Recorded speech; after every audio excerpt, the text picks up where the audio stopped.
I'm sorry, I'm sitting on ice. I slipped the disc this morning, and so I have to ice it down a little bit.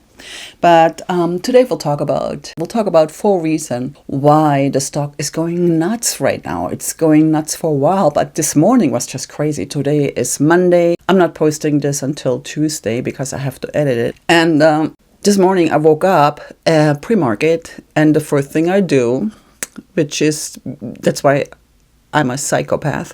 I opened up my portfolio and I realized that Tesla stock was at $435. So pretty crazy. And so today we'll talk about why Elon Musk deserves his compensation package. We'll talk about the RoboTaxi industry and that Tesla is pushing forward. It's already surpassed Waymo. It's exciting. We don't hear any of that in the media. And of course, Elon Musk just bought more Tesla shares. So let's get to it. So Elon Musk just increased his stake in Tesla by about $1 billion. So he bought, I think it's 2.6 million shares in a company. That is crazy. And that just shows you the confidence that he has. Plus, now that it's pushing forward, he wants to make sure that he has the most voting power and that nothing that he's trying to achieve is going to be voted out of the company. So pretty exciting. And of course, investors are following. After this video, we'll understand why Elon deserves his pay package and what is included and what is being done to protect Elon's safety. The Tesla plan is to dominate autonomous driving future and the humanoid robot industry. So Elon's new pay package was revealed about 2 weeks ago, maybe. And there's a lot of expectations, I have to say. There's a $8 trillion target for Tesla's market capitalization. And of course, it would give Elon Musk $1 trillion. He would be the first trillionaire, but it's not until 10 years from now. Anyway, so he would gain about 13% of the company and voting rights. And voting will be done in November, so this is where we can all vote for it. And it's one of the reasons why the stock is going up.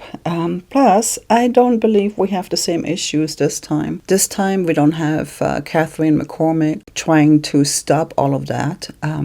Even though investors voted on the last pay package, this was really ridiculous. And Wall Street finally recognizes Tesla's potential by in the domination of the RoboTaxi business.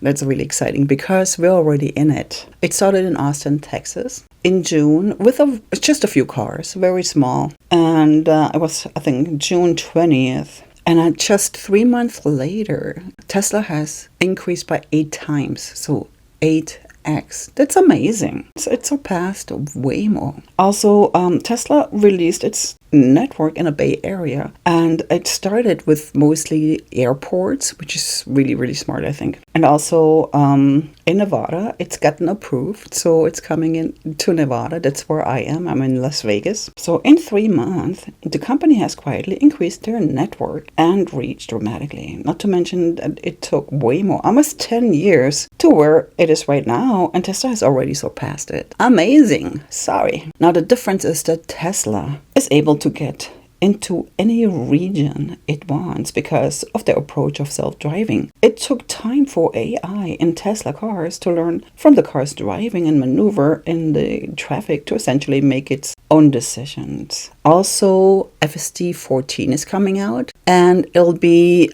2 to 3 times safer than a human being. That means that if there is 1 accident per million, while for humans, it's 1 accident per 500,000, I believe. So what else is expected of Elon Musk except the $8 trillion of market capitalization? Well, here we go. $400 billion in annual earnings to go with it. And that's before interest, taxes, depreciation, amortization. Tesla is expected to deliver 20 million cars, achieve 10 million active FSD users or subscriptions, and 1 million Optimus humanoid robots have to be delivered. Yep, that's a lot. And like I said, it's 10 years. It's about a 10-year time frame to have to do all that. Let's listen what Robin Denholm says. The board's responsibility is to look at who the CEO is for the next period of time. And we believe that Elon is the right CEO for Tesla over this transformative period of time.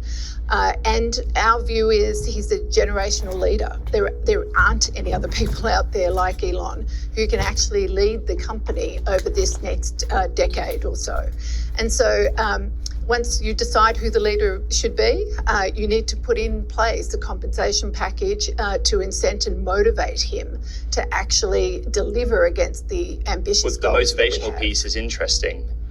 In the course of the proxy, as you read it, a negotiation plays out, doesn't it? Yep. 7 or 8 months. But there were sticking points on both sides. What were they? Well, obviously, in any discussion around the future of the company, but also the future of an individual in terms of what motivates them, it's very important to understand that. And from a board perspective, from a special committee perspective, as we've outlined in the proxy, we had a very fulsome process.